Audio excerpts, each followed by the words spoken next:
Van de Gouden Ring en de groetjes komen voor de post. En mij zijn een gezellige jongen van. Nou, dat komt wel goed hier, hè?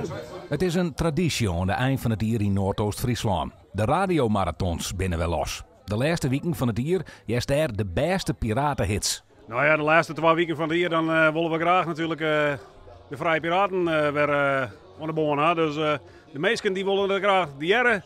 En wij vinden het natuurlijk machtig mooi om te doen. Dat iedereen ervoor leeft en het mooi vindt, ja, dat is het leuke eraan. En dat maakt het zelf ook enthousiast. Net alleen de Vrije Piraten in de Westreen binnen aan het uitsturen. Ook in Droegeham binnen de Vrolijke Strijders druk aan het pingelien. Dit is de studio van de Vrolijke Strijders waar we nu in staan. Vrolijke Strijders is vroeger begonnen als piratengroep. Sindswurg hebben we dan een vergunning om te draaien.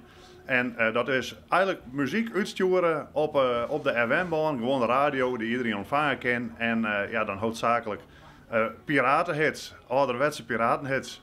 In jantje 96 ben we begonnen met een ploegje. En toen was ik 16 en we zitten op tafel, ja, ik had een crisisvakantie, ja, wat zeggen we? Nou, weet je wat, we zetten een zender om, we gaan een plaatje draaien. Ja, leuk. Nou, hoe moeten we hieten? Nou, en toen kwam er iemand op het idee van, strijders, ja, nou ja, we zijn Fleuren. Nou, de Vrolijke Strijders en ze praten wezen dat wat naar voren kwam en die namen dragen we nog steeds. Goeie, Michael, even een plaatje opvragen